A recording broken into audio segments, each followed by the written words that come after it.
بسم اللہ الرحمن الرحیم۔ اللہ جل جلالہ انسان سے بہت محبت فرماتے ہیں، خاص طور پر مسلمان سے اللہ بڑی محبت فرماتے ہیں، اور مسلمان کو اللہ جو احکام دیں ان احکام میں بہت سارے فائدے چھپے ہوئے نظر آتے ہیں، بہت ساری حکمتیں نظر آتی ہیں۔ قربانی کے موقع پر لوگ اعتراض کرتے ہیں کہ قربانی کی بجائے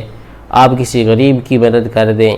کسی یتیم بچی کی شادی کروا دیں، کسی کا گرا ہوا مکان ٹھیک کروا دیں، اور اسی طرح حج اور عمرے پر بھی اعتراضات کیے جاتے ہیں۔ آج ہم صرف قربانی سے متعلق جو اعتراض ہے اسی کو سمجھتے ہیں کہ دیکھو پیارے، آپ جو یہ اعتراض کر رہے ہیں یہ اعتراض آپ کا نہیں بنتا، کیونکہ اللہ نے ہمیں حکم دیا ہے، اور جہاں انسان کی عقل کی انتہا ہوتی ہے اس سے آگے اللہ کے حکم کی ابتدا ہوتی ہے، اس سے آگے وحی کی ابتدا ہوتی ہے۔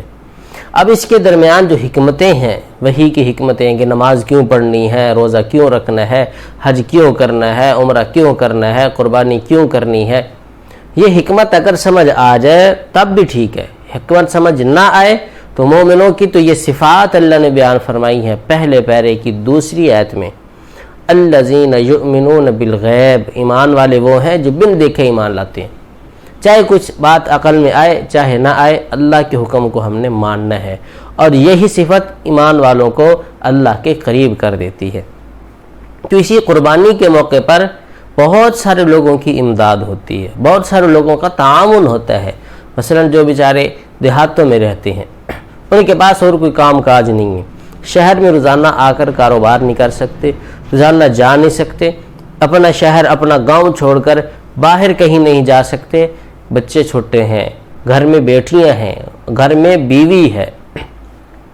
بہت سارے حقوق اللہ نے ان کے ذمہ لگائے ہیں، تو یہ بیچارے سارے سال ایک جانور کو پالتے ہیں، اس کی خدمت کرتے ہیں، قربانی کے موقع پر یہ جانور اچھے داموں بک جاتا ہے، تو اس بندے کی سارے سال کی روزی اللہ اسی میں سے پوری فرما لیتے ہیں۔ پھر جب یہ قربانی کا جانور لینے کے لیے جاتے ہیں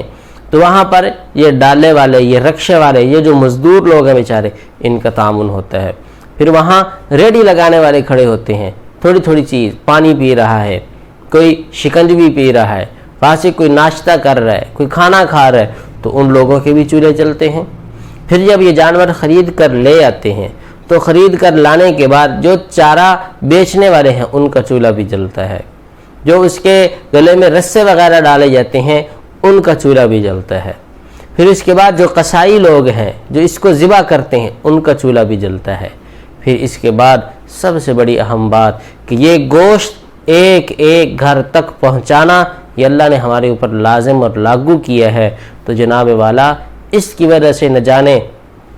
کتنے غریب اور کتنے یتیم ایسے ہیں جنہوں نے پورا سال گوشت نہیں دیکھا ہوتا، آج وہ رج کے گوشت کھا رہے ہوتے ہیں۔ یہ بھی اللہ تعالیٰ کی طرف سے مہربانی ہے۔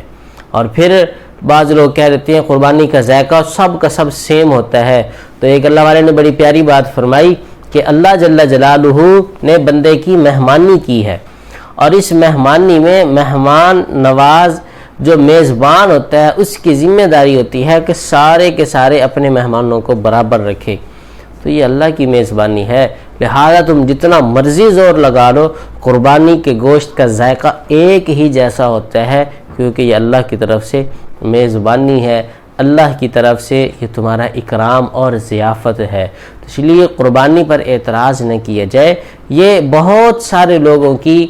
گھر کے چولہے جلنے میں مددگار اور معین ہوتا ہے، اور بہت سارے لوگ اسی قربانی کے انتظار میں اپنے معاملات روک کے بیٹھے ہوتے ہیں، غریب روک کے بیٹھے ہوتے ہیں، اس کے بعد اپنی بیٹی کا میں نکاح کروں گا،